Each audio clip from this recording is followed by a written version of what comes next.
Rajulun fi qarnin, un homme dans un siècle. Chaque lundi à partir de 21h, Ma'al Oustaz Cheikh Ahmed Tijani Sow sur Maktoum Prod. Lillahi darrul Mustafa fil mawasimi. على الدرة البيضاء كان اجتماعنا وقبل خلق الخلق والعرش قد كنا. ñuy sol manto fii ba ñuy daje sunu daje على الدرة البيضاء gisuma leen foon. والمصطفى إن شابت أفعاله أفعال والده فليس بظالم.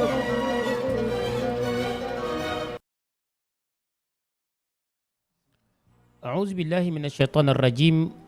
بسم الله الرحمن الرحيم. وصلى الله وسلم وبارك على سيدنا ومولانا محمد وعلى آله وصحابته غر الميامين. إخوة الإيمان في كل مكان، السلام عليكم ورحمة الله تعالى وبركاته. mbokk internet yi, mbokk daa'iratul mustarshidin wal mustarshidat, soppe Cheikh Sidi Mouhamadul Moustapha Sy Al Maktoum hafizahullahu wa ayyadahu wa ra'ah, mbokki sympathisant wu daa'iratul mustarshidin wal mustarshidat ak ñëpp ñi nga xam ne émission rajulun fi qarnin intéressé na leen ñu koy suivre ci internet ci kanalu Maktoum Prod. ñu ngi leen di nuyu, di leen ziyaara, di leen masawu coono, di leen baalu xaq, di leen baal xaq, di ñaan yàlla mu boole nu jéggal, di leen jéggalu itam gëj gi ngeen gëj ci émission bi depuis gàmmu ak léegi. waajtaayu gàmmu gi moo ñu xawoon gàllankoor, bi ñu ci jógee itam ñu nekkoon ci xaw a am tuuti gàllankooru wéradi, waaye incha allah ñu ngi fas yéene waat continuer reproduction wu rajulun fi qarnin mi un homme dans un siècle. mu ne fa naam kama qaala Lamartine fi madhi sayyidina Muhammadin sayyidul jinsil bashari sallallahu alayhi wa sallam بعدما قلده جميع درجات سامية، يقول: وفي أي مرق من المراقي التي تقدر عظمة الإنسان من هو أعظم. فنعم إن الإنسانية إطار كونية تراقبها ضمير الكون. أما الرجال فدائرتهم كتلة من الإنسانية، لذاك سجل السيد محمد المصطفى سي حفظه الله وأيده ورعاه اسمه في قائمة أولئك الرجال الذين شدوا رحالهم إلى الصحراء، فشد رحله ليلحق الوافدين كيما يدركهم فيتقبل من عادة الصحراء. وما أدراك ما الصحراء؟ والصحراء هي طريقة الوفود إلى الزهد وإلى العبادة وإلى الحكمة وإلى البطولة. وإذا كانت من عادة الصحراء أن تكون البطن وتكون الحكيم وتكون الزاهد العابد، فإنها أي صحراء لن تكون ولن تكون أبدا هؤلاء الثلاثة في شخص واحد وفي شخصية واحدة، مثل ما كونته في شخص وفي شخصية سيدنا محمد صلى الله عليه وسلم، أو مثل ما كونته في شخص وفي شخصية أولئك الرجال. أولئك الرجال الكمل. وخرج السيد الزعيم من هذه التجربة كصوفي رباني من أغرب جنسهم، وربما قيل الصوفي ابن وقته. وأن الرجال مهما كانت تقدر شخصياتهم عن طريق الموقف، لا بد أن تقدر عن طريق الموقف وعن طريق الموقف فحسب. وإذا قدرنا شخصيته الفاضلة نجد فيها مواقف وإنجازات بارعة. معنا Lamartine dafa wax, yaakaar naa broché woon nañ ko ci émission bi passé, muy tagg yonent bi sallallahu alayhi wa sallam di casé nit ñu màgg ci histoire. ba muy tagg yonent bi ci yonent bi dafa wax ne à toutes les échelons qu'on mesure la grandeur humaine, quel homme fut plus grand Muhammad. nee na nattuwaay yi niy màndaxee nit ku mat, yi niy màndaxee grandeur humaine, mooy nit koo xam ne parfait ne egg na fi góor yàlla di egg. nee nattuwaay yooyu yëpp amu ci benn nattuwaay boo xam ne biñ ci nattee Seydina Muhammad lu dul mat na ko sëkk lu dul fees na ko dell. xam naa loolu la Seex El Hadj Malick way ne fi kulli wasfin hamidin haada afaala tafdil rajaul baraya gayra muzdahimi. mu ne nag looloo tax mu ne waaye loolu yéemewul parce que insaniya moom maanaam cadre bu universel la, itaar kawniya la. univers bi moo koy damirul kawnu li ñuy wax conscience universelle moo koy contrôler di sélectionner ñi nga xam ne ñoom dañoo war a dem ci humanité pour yonent bi nekk l'homme le plus parfait de l'humanité. mais mu ne ci biir humanité nag daf ci am benn cadre benn groupe benn cercle bu ñu tuddee cercle des hommes. si émission yi jiitu waxoon nañ leen qui sont ces hommes là. mu ne cercle des hommes nag benn cercle la, benn kutt la benn cadre bu ndaw la bu nga xam ne ñu néew ñoo fa nekk. ñu néew ñooñu kenn ku ci nekk dañ par présélection déposer nga sa candidature, yàlla defal la ay test yu metti. ci test yooyu ci la ñuy xam est-ce que fees nga mën nga ko nekk war nga bokk ci candidature bi wala bokkoo ci candidature bi. déjà rek sélection bi problème la bu ñu leen sélectionné après former leen ci test bi formation bi problème la. loolu yëpp la ñuy daje nag pour doog a mën a sélectionné ñenn. yàlla wax ne minal rijaali minal mu'minina rijaalun ñu doog la boole ci ar rijaal. su ko defee ñeneen ñooñu ñoo takkoon bi lañ leen sélectionné pour ñu dem defi formation comme ni militaires yi nga xam ne soo waree nekk officier war a dem ENOA da ngay dem def formation test bi def concours bi. soo defee concours bi soo ko atmee ba pare ci lañ lay dégg yóbbu ci centre de formation bi defal la ay formation yu metti ñi dinañ fa damm ñi dinañ fa gaañoo dina fi inapte presque bu nit amee ñaar fukk wala fanweeri sélection genn wàll gi yëpp dañ leen di rejeter avant sélection bi di jeex. mu ne góor yàlla yi tamit noonu la parce que bu ñu leen sélectionné bu leen seen borom sélectionné pale dañ leen di yóbbu ci benn camp de formation bu ñu tuddee as Sahara. mu ne Sahara nag foofu la ñuy formé jaamukatu yàlla boo xam ne day egg ci wàllu mystique ci jaamu yàlla parfaire ko ba ku dul yàlla safatoo ko. loolu yaakaar naa yomb na expliqué ndax ku gisoon Seyd Maam Cheikh Ahmed Tijani Sy Al Maktoum rahimahullah ni mu dëddoo woon àdduna ni mu feesee woon ni mu tëjoo woon dara safu ko lu dul suñu borom subhanahu wa taala. c'est parce que dañu ko formé ci al ibada ci dimension bu parfaire. ñoom itam nee na Sahara boobu moo leen di formé pour ñu nekk al hakim mooy ñu nekk ay sage am sagesse am xam-xam hikma mooy philosophe mystique bu nga xam ne façon bi ñuy waxee ku dul ñoom mënoo ko waxee. façon bi ñuy jàngalee alquran ku dul ñoom mënoo ko jàngalee alquran dafay mel ni alquran yàlla daf leen ko wax yiwaat ci lu bees. mu ne itam foofu lañ leen di formé pour ñu nekk ay jàmbaar ay batal ay butula. moo tax seen grand patron muy Seydina Muhammad nga xam ne mu nekk ar rajul basil soulever un armée boo xam ne commerçant bi day jaay bañ ko ne ko suba yàlla soxna ku jaay ba kanam mu tëj boutique bi baykat bi tëj toolam keneen caravanier bi arrêté caravanam gorkatu matt bi jógee ci fa mu doon gore matt ñu àndandoo ku ne jël sa jaasi yéeg ci ay fas doon ay cavalier ci saa si armée formé wu ñu dem xeexal yàlla dellu si waat kon ne seen liggéey. wax nañ ne am na benn borom xam-xam bu mag bu ñuy wax Napoléon Bonaparte dépassé ne ay milliards pour créer des soldats sans caserne mais mënu ko réussir. mu ne nag lan mooy secret yonent bi sallallahu alayhi wa sallam nga ne waaye soo ko dee tontu ne ko secret yonent bi mooy rijaalu Sahara mooy góor ñi nga xam ne dañ leen dugaloon ci Sahara pour former leen. su ko defee nag fa la ñuy nekkee al abid al zahid nekk fa al hakim nekk fa al butul al batal. su ko defee yooyu nag bu ñu ko boolee nee na ñoom bu ñu ca génnee formation yi sélection ba bañ ca génnee nee na ñu gis nañu benn góor gu nga xam ne ñi gën a raar ci seen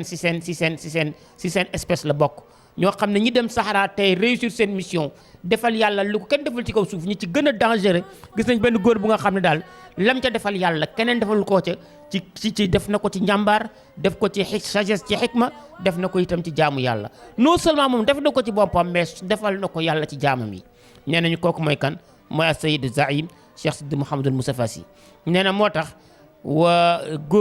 borom xam-xam yi di wax ne as-Sufi ibnu waqtihi nee na nitu yàlla pire mooy borom jamonoom. kon nag baatu borom jamono moom xam naa sax léegi waykat yi moom dañ ko def nañ ko picc lañu lu ñu dégg def koo sabin ku ne ñu takkal ko waaye boo mënul def li ahlu Sahara def kenn waru laa wax borom jamono ñii ñooy borom jamono. su ko defee nag ñoom loolu ñu am ci Sahara jëlee ko ci ibada am ko ci xikma am ko ci butula kenn ku ci nekk def nga ci ay réalisation yaakaar naa Seydina Mouhamed li mu réalisé kenn dootu ko mën a wax yaakaar naa itam Seydina Cheikh Ahmed Tidiane Chérif al Fatimi kenn waxaale ko Cheikh Al Hadj Omar al Fouti li mu def kenn dootu ko wax Seydi El Hadji Malick kenn waxaale ko Serigne Babacar Sy kenn waxaale ko Maam Cheikh Ahmed Tidiane kenn waxaale ko te loolu mooy silsilatu Zuburjud bi ndono bi fii la jógee fii la silsibal jaar ba ko nag muy egg ci sang bu tedd bi Cheikh Sidi Mouhamadul Moustapha Sy moo tax mu ne inna rijal mahma kanat tuqaddar shakhsiyatuhum an tariq al mawqif la budda an tuqaddar an tariq al mawqif wa an tariq al mawqif hasbu donc wa ida qaddarna shakhsiyatu ay Cheikh Mouhamadul Moustapha Sy al fadila najidu fiha mawaqif wa injatan baraa nee na moo tax moom bu ñu testé personnalité am bu ñu nattee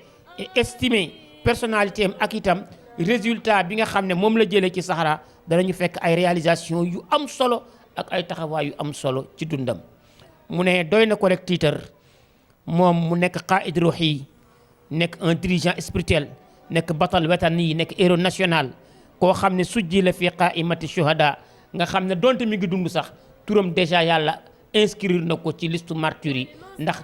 martyrs yi li ñu defal yàlla yëpp moom defal na ko yàlla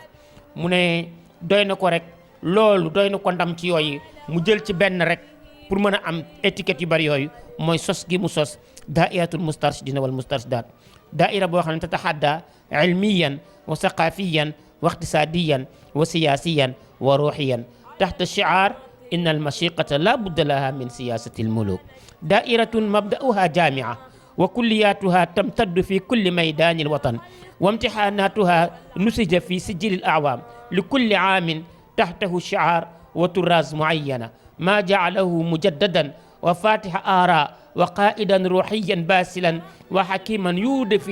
في حكمته فن التنظيم والإرشاد ويظهر ذلك في تحوله الفجائي إلى الشباب فيه 3 مقامات أوله تجديد مفاهيم القرآنية والسنة ثالثا تأسيس دائرة المسترشدين والمسترشدات ثالثا موهبه في التربية والإرشاد maanaam mu ne moom Serigne Moustapha doy na ko rek ñu takkal ko étiquette boobu wax ne il est parmi les plus rares de cette espèce de ces hommes que nous appelons les hommes de Dieu que nous appelons les hommes de l'histoire que nous appelons les hommes de Sahara di Sahara donc nee na moo tax mu nekk benn njiit bu spirituel nekk benn héros national koo xam ne bind nañu turam ci listu martyrs yi donte mi ngi dund nee na loolu lenn rek benn étiquette rek ci li mu réalisé bu ñu ko jëloon ci ak taxawaay bu mu ca def mooy sos gi mu sos daairatul mustarshidin daayira boo xam ne dafa défier ci temps boo xam ne kenn foogul woon ne loolu mën na nekk daayira boobu ñëw défier xam-xam défier culture défier économie défier politique défier ruuxiya mooy l'éducation spirituelle mu di ko def nag ci suufu def ko ci ut benn bannière suufu bannière boo xam ne bannière bi slogan bi ñu ci bind mooy innal mashiqata la budda laha min siyasatil muluk mooy ak cëriñe ku ko bëgg a jëriñoo da ngay fexe ba organiser wu ni buur yi organiser woo moo tax bu ñu ñëwee ci doxinu daayatul mustarshidin da nga naan est-ce que kii du état damay wax ne li tax ku mës a buur président bu falu Sénégal rek daayira bi ak Serigne Moussa ñooy nekk sa adversaire numéro 1 parce que c'est un état dans un état niñ ko organiser ni état di doxee noonu lay doxee état nag mënul nangu loolu tax mooy adversaire état yi loolu mooy al mashiqatu la budda laha min siyasatil muluk su ko defee mu défier yii ma la wax yëpp relever ko ni mu ko relever nag mooy mu fexe ba élargir jàngalem ci ay université bu nga xam ne ay faculté am fu Sénégal nekk rek faculté nga fa le daïra était une université ses facultés les coordinations à l'époque les axes à l'époque mais maintenant les localités yooyu ñooy faculté yi nga xam ne mooy parfaire enseignement bi nga xam ne mooy génn ci biir université boobu enseignement boobu nag défier na xam-xam relevé na ko enseignement boobu défier na culture relevé na ko défier na économie relevé na ko défier na politique relevé na ko défier na l'éducation spirituelle relevé na ko te danañ ci dellu siwaat su ko defee mu ne ci mbooleem territoire u dëkk bi kii yooyu faculté yooyu ci tukkee nañ ci université boobu yaatu waaye université bu amul examen de passage bu amul examen de diplôme nee na amul sens mu ne waaye def nañu ay examen de passage pour ñi nga xam ne ñooy étudiants yi jàng ci université boobu ñu ngi ko defee ci ay ñetti année yu ñu organisé wala ñeenti année de la femme, année de la jeunesse, année de l'enfant ak année des mères. mu ne nag ci kii at yooyu itam at mu nekk am na benn slogan buñ ko jox. année des mères am na slogan boo xam ne moom lañ ci visé woon pour kuy yaay mel ci noonu. année de l'enfant am na luñ ci visé woon pour kuy xale mel ci noonu. année de la jeunesse am na luñ ci visé woon pour kuy ndaw mel ci noonu. année de la femme am na luñ ci visé woon pour képp kuy jigéen mel ci noonu. duñu ko détaillé dinañ ko ñëw ndax loolu mi ngi dina ñëw ci biir programme bi. nee na am na benn li ñu tuddee shiar am na benn slogan buñ ko jagleel mais am na aussi benn génération buñ ca visé muy jigéen xale ak mag ak ndaw. nee na ku def lu mel ni loolu moo ko def mu nekk Fatiha Aara muy visionnaire quelqu'un c'est un visionnaire bu nga xam ne day innover vision. nee na mu nekk qaid ruhi nekk un guide spirituel hors pair nekk hakim nekk un sage jàngalekat bu nga xam ne c'est un pédagogue extraordinaire. nee na ci xikmaam ci xereñam sax nit ñi dañu ciy roote façon bi ñuy tëralee façon bu nekk léegi di nga gis sëriñ su ndaw si di ko def fii ci Sénégal ak yenn mouvement islamique yi dara taxul ñu koy def mooy tëralin Bidaayatul Moustarchidine tëralee ci ndigalu sëriñ Moustapha la ñu jéem a toppandoo te duñ ko mën. mu ne loolu nag bu nu ci bëggoon wax rek ne benn ay exemple rek dañuy jël ñett bi ci njëkk mooy tournée bi mu tourné directement rek occupé ndaw ñi jël ndaw def ko priorité am parce que itam nag woo sa morom mu yu la yombul te dinañ ci ñëw ci kanam wax nañ leen ci introduction ba lu taxoon téere bi tudd un homme dans un siècle c'est parce que siècle la bu nga xam ne fi yàqu ndaw eggoon ëpp na il fallait kenn ñëw pour dindi ko donc jóg bi mu jóg rek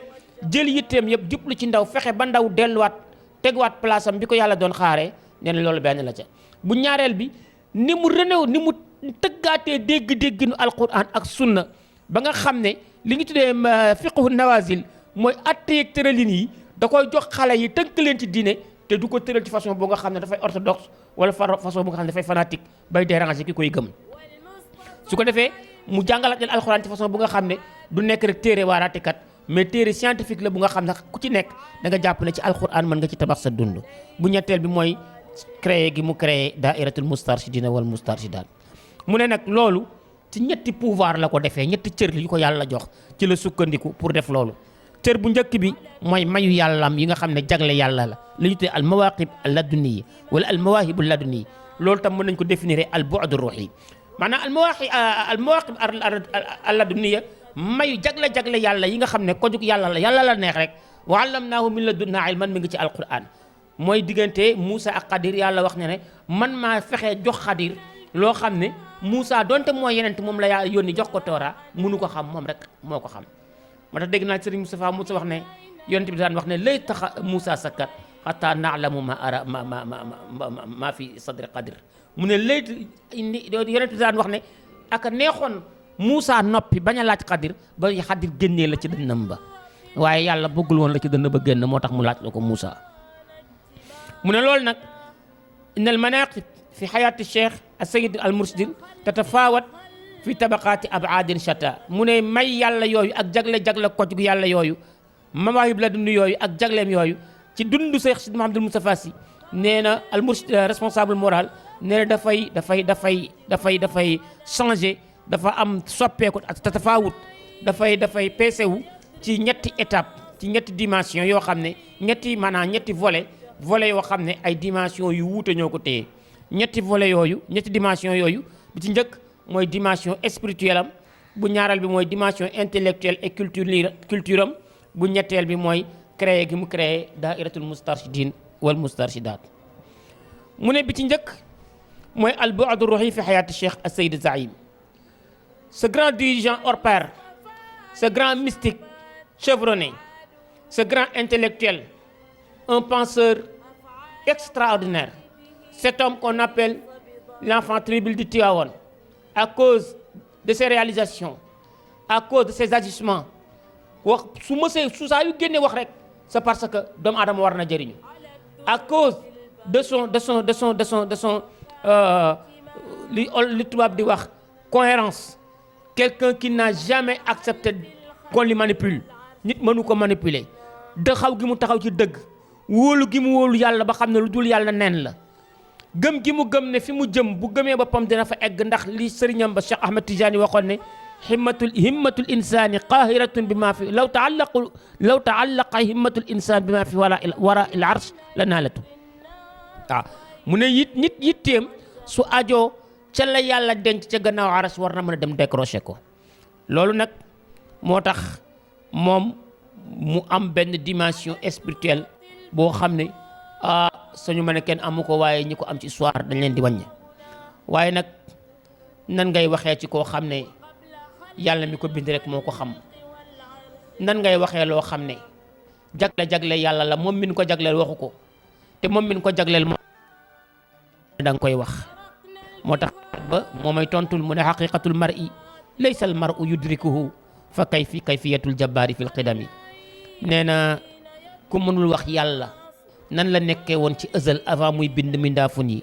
nee na boo bëggee wax vérité essentielle u nit muy xaqiqa nit nee na da ngay nax sa bopp rek mu ne moo tax mayu yàlla yi ñuy tuddee dimension spirituelle yi mayu jagle yàlla yi nee na léeg-léeg buy ñëw ci ñetti balluwaay ci ñetti source lay ñëw source bu njëkk bi moom la ñuy wax source donation maanaam neex gi muy neex yàlla mu xool jaamam may ko te du ko ñaan kooku benn source la source ñaareel bi moom la ñuy wax man bahul makasib mooy nit ki jóg xam ne yàllaa ko bind jox ko def ko muy nit gënal ko ci lépp moo xam ne pour mu mériter laqad xalaqnal insana fi ahsani taqwim mériter laqad karamna bani adam il faut que mu defal yàlla lu tax yàlla xam ne mérité na ko mu cay liggéey di ca faggu di ca liggéey di ca faggu ba yàlla sedd ko ci kooku mooy man ba al makasib man ba ul kasba beneen ñaan manaa bi mooy balluwaay bi mooy balluwaayu mooy source de l'héritage maanaam ñi nga xam ne dañoo judd ci famille boo nga xam ne yàlla daf leen jogleel wilaaya jogle leen yàlla jox leen cër parce que gis ngeen kële Ismaïl nekk na yonent parce que Ibrahim moo ko jur Yaaqub nekk na yonent parce que Ibrahim maanaam Ishaq nekk na yonent parce que Ibrahim moo ko jur Yaaqub nekk na yonent te parce que Ishaq doomu Ibrahim moo ko jur ba asbaad ya Yuusufa kazalika ñëw doon yeneen sët ci tegu yëpp ñi nekk ay awliya ñi nekk ay yonent ñi nekk ay saalihin c'est parce que kat ñooñu ay yonent man baax maanaam juddoo ci famille yàlla famille diine famille leer dana tax nit ki juddu wala leer mu ne waaye jagle yàlla yi nga xam ne su la ko jaglee ba tax nga mën ci am yenn maqaama yi ak yenn martaba yi nee na loolu inaaya rabbaniya la jagle yàlla la nee na am na cër boo nga xam ne moom kenn du ci xëccoog nit jagle yàlla la mu ne loolu ni nga koy xamee yonent yàlla Muhammad nekk gi mu nekk imaam al mursalin nekk xaatim an nabiin kooku defu ko boppam jagle yàlla la Seydina Cheikh Ahmed Tijani martaba bi mu toog ci xatmiya toog ko ci katmiya loolu nee na loolu dafay wane ne loolu jagle yàlla la mais liggéeyu ko mu ne ñooñu li ñu amee loolu Serigne Moustapha Sy noonu la ko yàlla mayee mu jagle boo xam ne comme cër yooyu da ci am mu ne nag waaye mu ne loolu li nga koy déggee mooy afa man sharaha Allahu sadrahu lil islam fa huwa ala nuuri min rabbi yàlla nee na ku ma xool ba mu neex la ma tibb ci samay leer cay ko ci sa dënn nga gën ku dul yow xam loo waruloon xam egg foo waruloon xem mu ne nag loolu iraada xaybi la namu fil azal namu xayb la lu yàlla namu ca démb ca la jiitu woon mu ngi ne waaye bu ñu neexee wax ne Mouhamadul Moustapha Sy jagle yooyu yàlla di jagleel ñi di leen ko may te du leen laaj seen xalaat am na ca cër bu yaatu laqad naala wa xasdan waafiran min tilka al mawaahib mu ne yonent bi yàlla waxat na yonent bi ne ko maa kunta tadri mal kitaab wala al iman walakin jaalnaahu nuuran nahdi bihi man nashaau min ibadina ne ko il est train nga woon bokk ci ay li ñu tuddee ay juhala ay ñu réer ñoo xam ne xamuñu téere xamuñu diine nee na ma xëy rek yenkee wala alquran ngay wax lu ñu mënul gis nga daal di nekk borom téere nekk borom xikma nekk ni yonent di la ci def lu la neex. mu ne waaye nag li nga xam ne dañ koy tuddee mawaahib may yi nga xam ne ci côté taxawaay ñi tey taxaw ba egg fenn fi yàlla takkal ko kii bi takkal ko martaba moo tax mu ne yàlla wax ko ne ko ñu ne nag taxawaay boobu nit di def ba egg ci boromam mu takkal ko li muy takkal parce que wax naa la ne may gi mën na jóge ci jagle yàlla waaye itam nit mën na liggéey ba egg fi ko yàlla di takkalee garaat bu toll nit garaat gi mu nit ki amee jagle. mu ne loolu nag moytul de luxusun ilaahi la nee na benn jeu la waaw nee na jeu la boo xam ne jeu mystique la jeu divine la boo xam ne lépp la benn façon de jouer la boo nga xam ne la ca laxasu du affaire xale la ca laxasu du mbiru n'importe qui mu ne et puis fi maydaanin ala al Mustafa nee na jeu la bu nga xam ne ñi ngi koy defee ci terrain bu nga xam ne terrain bi dañ koy jouer dans une dimension très élevée. mu ne foofu nag lay sa malabu sibyaanin nee du terrain d'enfant de boo xam ne bu xale bu mu neex rek dugg fa nee na déedéet nee na kama yazunuhu baad nee na comme ni ko ñeen kaare ne ku tëju sa ruq rek yore sa kurus commencé sam yi jàng turu yàlla yi rek après boo ca jógee rek daal di egg nekk nitu yàlla egg ci cadre boobu nee na ëpp na loolu. nee na moo tax Cheikh Al Hadj Malick tënk ko ca baytam ya ne xalilay xuttaaul fayyaafi ila al ula kathiratun wa inna al wasilina minhum qalilu na addaaru layla lal huwayna tanaluha fa shammir fa inna al xawma bil jidd abramu wa da xusna layla washtagil bi maramiha wala taltafit lil gayri in kunta tafhami wa taxdisuha lil ajnabi jinayatun wa kun aarifan bil waqti fa layla muslimu mu ne wa xaqan anna al wasilina minhum ala qatarin azim bayna al xawfi wal rajaa fi xaalatin tarjamathu alsinatu baadihim qara'tu albaaba xatta kallamatni fa lama kallamatni fa zaaxama ay Seex Sidi Mouhamadou Moustapha Sy fi hada almaydan xatta lajja albaaba wa qara fa xtassa bihi llahu ma xtassa walhamdulillahi rabbil alamin. kon nag mbokk yi tey foofu la ñu yem ci al-bu'd ar-ruuhi mooy la dimension spirituelle di Cheikh Sidi Mouhamadou Moustapha Sy. am na yeneen étape yu ñëw ci boobu dimension buñ ci jógee doog a dem ci yeneen dimension yi mooy dimension culturelle et intellectuelle doog a dem nag ci création di daayatul mustarshidina wal mustarshidat wa axiru daawana an alhamdulillahi rabbil alamin wasalaamu aleykum wa rahmatullahi taala wa barakatuhu. am na ñoo xam ne ku mënul ànd ak ñoom rek seetaatal sa bopp waaw.